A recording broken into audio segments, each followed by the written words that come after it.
This is AutoLab. I'm Matt. And I'm Dylan. And this is the CX90. The most luxurious car Mazda has ever made. And I'm going to take it for a drive. No, you're not. What do you mean I'm not, Matthew? I have the key. Matt, I'm taking it for a drive first. I have the key. Matt. No, I have the key. Matthew. No. We agreed on this. No, we did not. Matt, you drove the talked about CX50 first. Check out that video.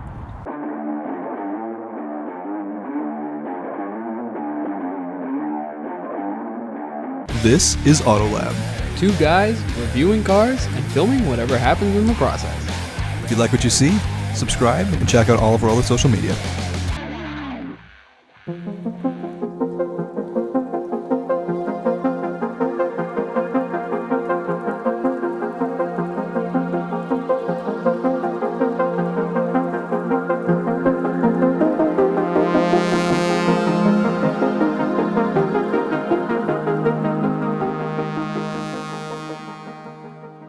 And a huge thanks to Faulkner Mazda for making this happen.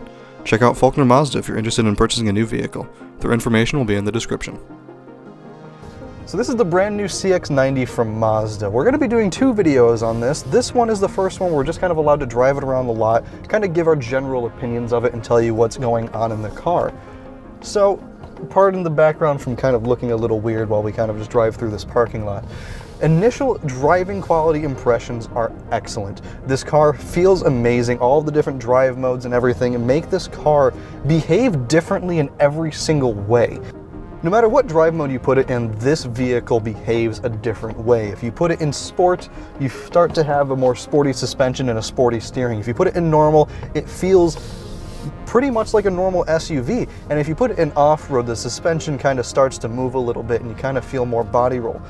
In talking about the suspension, the front suspension in this car is a double wishbone suspension and the rear has a multi-link suspension with a sway bar going all the way across it.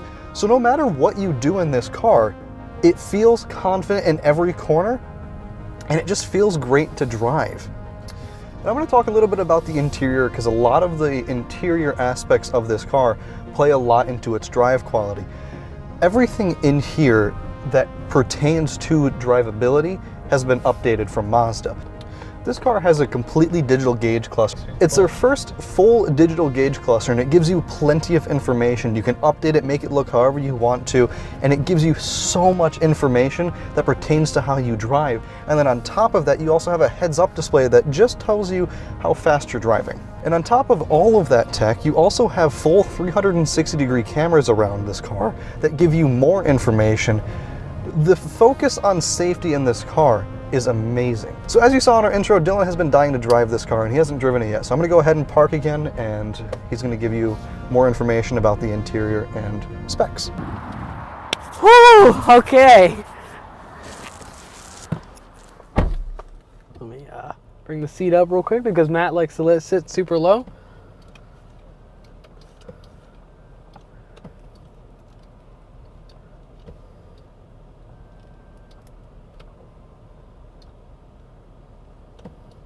All right. Now, I haven't driven this car much. I'm just driving it around a lot. So what I'm going to tell you is the facts, the stuff on the paper that can be confirmed. This inline six engine is a 3.3 liter and it produces 280 horsepower. Now, because of that, it does have a 5,000 pound towing capacity. Now, it does also have 310 pound-feet of torque, which contributes to that 5,000 pound towing capacity. I am gonna say from my initial impressions, I like the drive quality. This thing is smooth. It's very, very minimal in the body roll, which is great. Especially, I mean, if you're going on a long road trip with a lot of people in the back, you don't want a lot of body roll. You don't want them shifting from one side to another. That's just uncomfortable. This car will also be available in a plug-in hybrid variant, which we will do a small video on when we get our hands on it. Now, that plug-in hybrid does come in a 4-cylinder instead of the inline 6.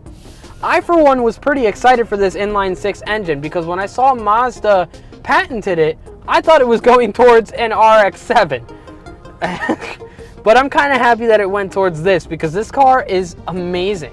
The performance is nice from what I've heard. Like I said, I haven't really taken it on a long drive. Now, what I am gonna say, just this short time I've had with this car, the time that I've had sitting in it and playing with it, I think I would rather get this than a BMW X7, to be completely honest with you. Now, the materials might not be to BMW X7 standards, but the design of this, the large screen, the clickiness of the buttons, I would rather drive this around with my family or take it off-roading than a BMW X7. And I think that's the point. If you're a longtime AutoLab viewer and you remember our Miata video, we talked about Mazda's philosophy, Jinba Itai, and they really hone in on this with this car as well.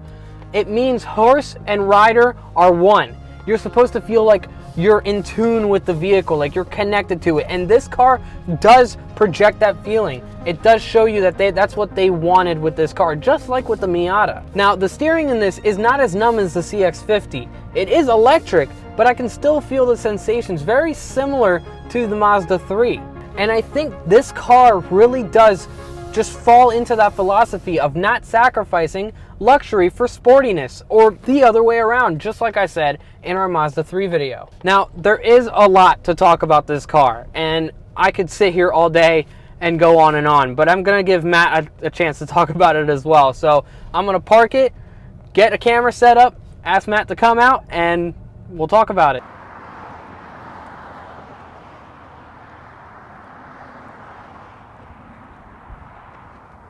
Are you gonna get out of the car? No. Why? I don't want this video to be over. Okay, well, how about this? We talk about the exterior, and then we film, then you can drive it again. Come on. Are you sure I can drive it again? Yes, you can drive it back and we can put it back, okay? Come on, we can talk about the pretty paint colors. This is a special paint color, you know? I like the paint. We were given like specific instructions about the paint color and everything, so what did you hear about that? Okay, so this is the rhodinium white metallic. Right. Okay, Mazda says that they use a 7-layer paint method and aluminum flake. Basically what it's supposed to do is it's supposed to reflect nature as you drive along, right? Because the car's part of nature. Which does quite well, and honestly this is probably one of Mazda's best paints because there's really not that much orange peel or anything in it. It actually looks pretty good. It's very shiny, very metallic and everything, and it actually does look pretty good. I like it a lot. I like a lot about this car, and that's the thing, is I don't want to be too opinionated in our videos, but this car is gorgeous. Turn signals here with the daytime running lights, like in the silver trim here. Oh, it's so beautiful. I think it's amazing, and the curvature here of the grille. The grille curves everything, and there's even like the little sensors that they hidden in here with the front camera on this car that allows you to see everything. Functional vents to cool the brakes in this car. That's something that I don't think any other Mazda has done. No, never. I love the silver trim on the bottom with the Mazda. Right, I like that silver trim, but why isn't this silver? Well, this is chrome on like most of the other CX-90s, which when we pulled up today and I saw this, I was very surprised that it was black. Right, but then why not make everything else black? I don't know, maybe that's just me being weird, but I feel like... It might just be this model. Yeah. I would have to look more into that. But I love this, the subtle It's so good, it literally, it says Mazda. That's what it doesn't say Mazda, it says Mazda. And then these rims are huge. I love the rims. I love the wheels. Good. They're huge. The straight, flat panels here, just like in the Mazda 3, which I said I liked. And these panels are flat to help the paint color. Yep. To be more reflective in its environment. Reflective of the nature. Which it's just awesome.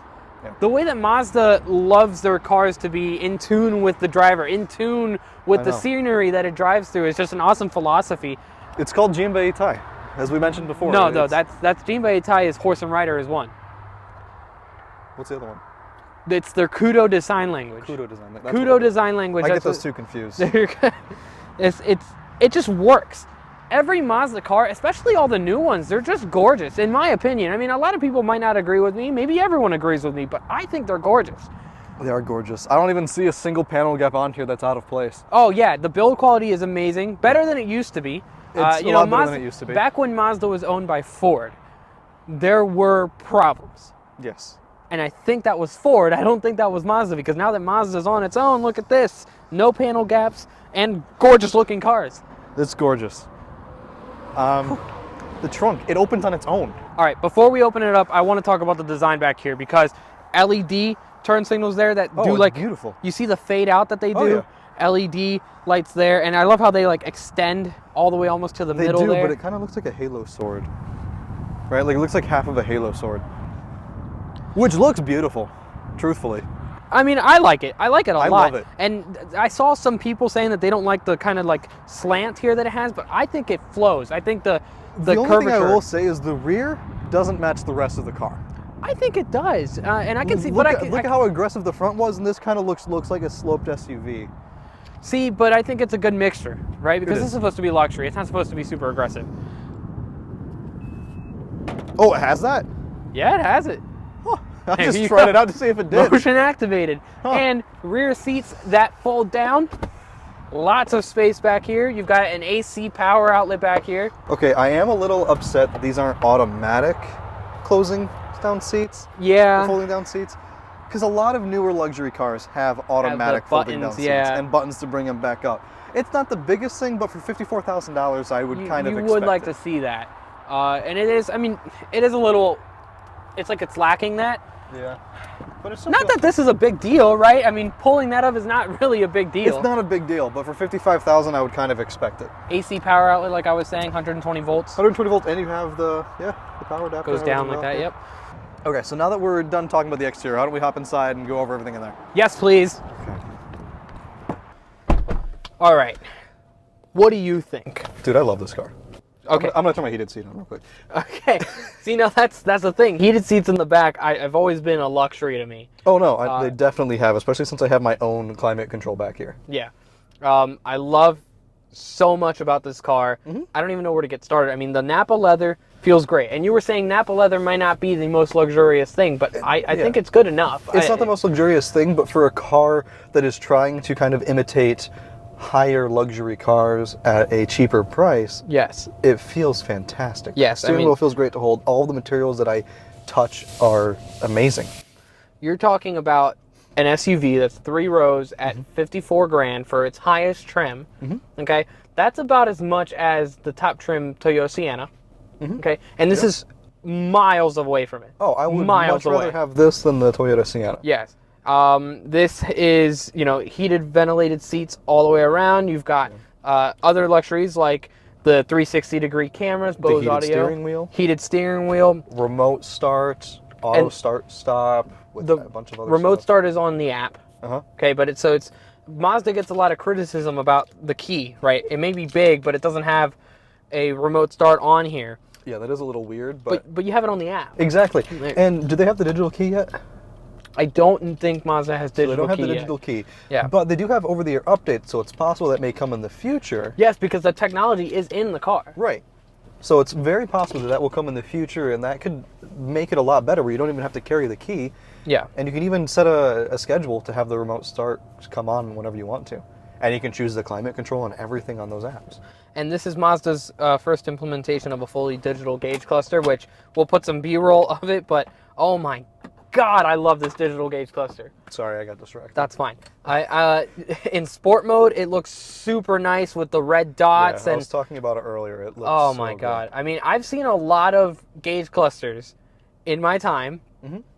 This is my favorite one. Oh, I know. Easily my favorite one. It's the perfect mix of analog-like gauges and digital, and you can change the speedometer to be analog or digital if you want it to be. I just think it's perfect. Right. There's nothing I would change about it. The second row seating in this is amazing, honestly. Like, I have cup Yes. holders and everything right here in the middle. I have my own climate control, heated seats. The speakers are right here next to me. You know what I'm really impressed about? And you might not agree with me, is the third row seating. Third Okay. row seating. Okay, I love the third row on this. It's comfortable for like a 30-minute drive. If I'm 5'8"-ish, maybe 6 foot. Because Yeah. like if you're 5'8", then you're about 5'9". If you're 5'9", you're practically 5'10". But if you're 5'10", then you're really 5'11", and then you're practically 6 foot at that point. So, yeah, if you're 5'9", it means you're actually 6 foot, and you'll fit just fine in the You back can of this fit car. just fine in the back of this car. Which is very surprising, because if you're talking about its competitors, the Pilot, the Highlander, you can't do that. have I can't plenty fit in the back of those forward leg cars. room, right? Yeah. But like there's gaps underneath my knees, but I'm still comfortable. right? Yeah. And I still have plenty of headroom for being 6 foot. Yeah. It's just astonishing that in a car this size, the third row, still has the amount of room that it does, that I can fit in it and still be comfortable. Right. That's not something you see in the market. And with this specific color, of the interior with the panoramic sunroof. It feels so light in here. It feels so lively. Yeah, very spacious, lots of room, and that's. I mean, there's lots of room in general, but the color definitely brings that up. They what do they call it? It's the harmonizing colors. Yeah, they're harmonizing the colors together to make it feel more spacious, more elegant together to just look perfect. With the wood grain, the light colors, and then the black accents everywhere around it. It kind of looks like a stormtrooper in here. Okay, I can kind of see what you mean. It's got the stormtrooper colors, but it's not technically white, but it is a stormtrooper color, and it looks so good. Yeah. You have the giant touchscreen up front. That's the thing. Mazda put a touchscreen in this car, so you no longer have to just deal with the knob. You have to use the knob if you're driving, but it's actually a touchscreen if you're sitting still. Yeah, you know, it's funny you say that because they used to do that, right? My old Mazda 3, the one before I own now, had a touchscreen when the car was staying still, and then when it was moving, it disabled it. And I thought that was amazing, and then they got rid of that feature. Yeah. But with this car, is you sit close enough that you can actually use it as a touchscreen, which is not working right now, but you can, which is great. Notice it doesn't. You can't use the touchscreen in Mazda's infotainment, but if you're in Apple CarPlay, you can use touchscreen. Now, this car that we're sitting in is the Premium Plus model, so it's got all the luxuries that you would want in it. You know, 360-degree monitor, ventilated seats, heated seats in the back, all that sorts of stuff. Premium audio and everything. Yeah, Bose audio. That one is, so how much is it? $54,000. This one's $54,000 and some change. The nice thing is that you don't have to pay that price to get all-wheel drive. They're all all-wheel drive. Yes. And they're rear-biased all-wheel drive, which is very, very different for this class. Didn't they say that they took it directly from the Mazda? It's from... Or they based it off the Mazda? You mean the Miata? Yeah, the Miata. Yeah, they based it off the Miata. They based it off of the Miata, where it's rear-wheel drive bias, and honestly, I think that drives awesome. Yeah. I like that because it's still good. It's still got the benefits of rear-wheel drive, and it's still good in the bad weather, which is great.